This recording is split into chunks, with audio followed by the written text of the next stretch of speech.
some lamps, which sometimes they are forced to use for lighting at night because power is not very reliable. Our power is more off than on sometimes, and if the girls have not gone to bed, then it can be a problem. That is why we are forced to have the lanterns to improvise on the lighting. If we had a generator, then we would have a generator serving this dormitory and the other one, because actually what the girls need the lighting for is for sleeping, when they're sleeping in, when they're getting in bed, because reading they would do the other side. So we are also in urgent need of a generator which would do the lighting for the girls section, for the boys section, and maybe the main block as well, as we have had many problems with the fire, with the power supply in this place. Finally, let us see what is in the next dormitory. Welcome yet again to one of our dormitories where we are having some girls. I think they are not feeling well. What's your name? Rebecca, you're not feeling well. What's the matter? From malaria. You're suffering from malaria? Yes. Have you got medication?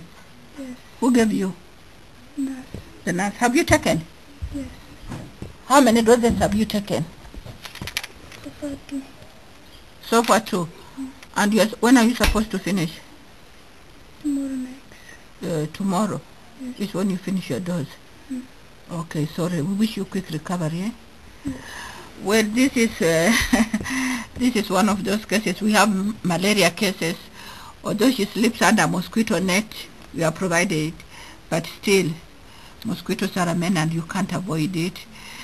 The unfortunate thing is that when the girls or boys are sick, we don't have a sick bay, so they are just forced to stay in the dormitory, in the beds. And our fear is if it was to be a communicable disease, then others would be affected. But at the moment, we can't do otherwise. They just get treatment from the school nurse, and they come back to the dormitory. And so far, that's what we are doing. But if we had a sick bay, I think it would help a great deal. Here, today we have many patients. Today we have another patient here. My God. How are you? What's the matter? Did you see the nurse? Yeah. What were you told? She gave me a second painkiller.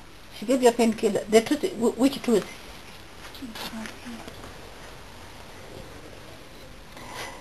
Have you gone to a dentist? Not yet. You have not gone to a dentist, even at home?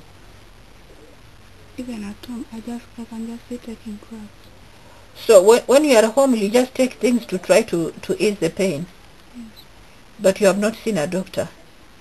Why? There's no money? Money is not there. Money is not there. So you just suffer with the pain. But if the tooth were to be removed, would you want it removed or treated?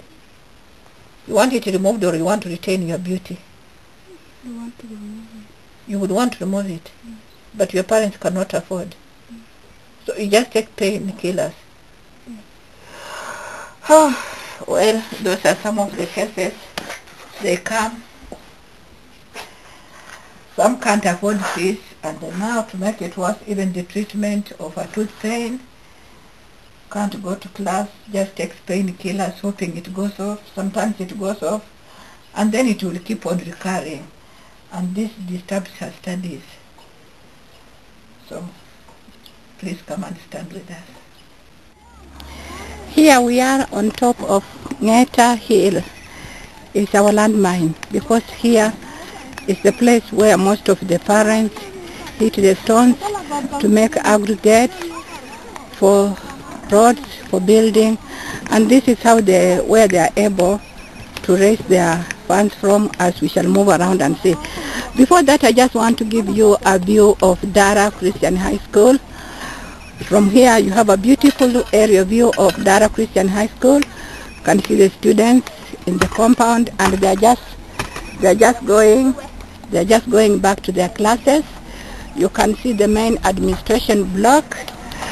The one which looks like an aeroplane, I have nicknamed it an aeroplane, is the boys' dormitory. Next to it is the headmaster's house. And then at the far end, you see the girls' dormitories, 2 blocks. If you just pass the girls' dormitory, behind it, we have a green roof, a much greener roof. That is one of our staff houses, housing about 4 of our staff members. And then we come back and we come to Truth Primary School. Below us is Truth Primary School, housing from nursery to P7.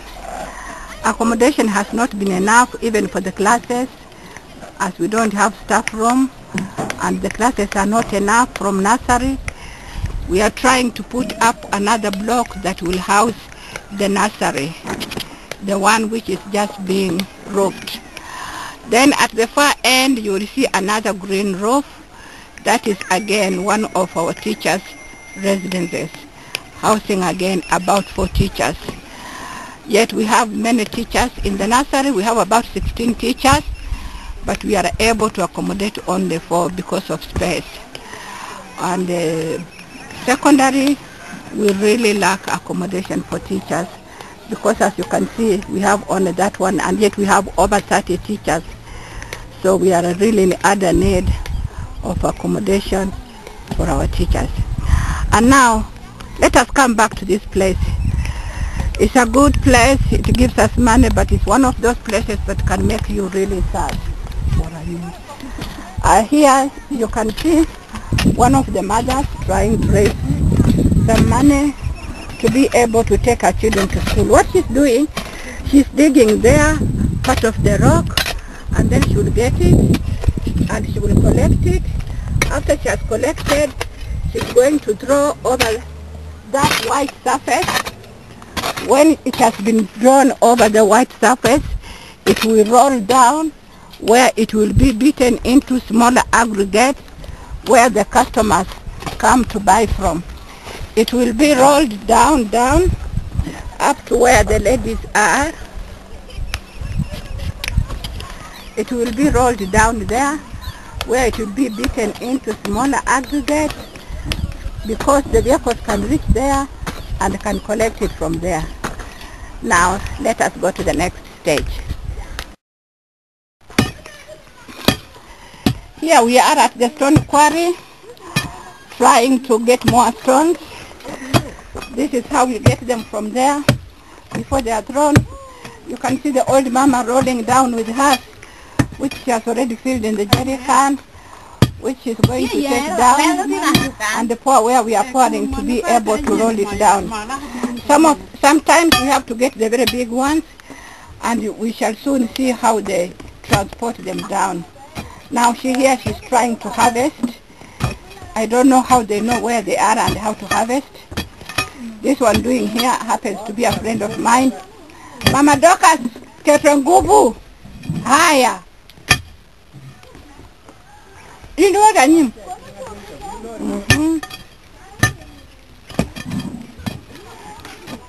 So this is how hard it is, and yet they don't get much from it. There is the old lady who is also trying to get some, trying to harvest what she can from there.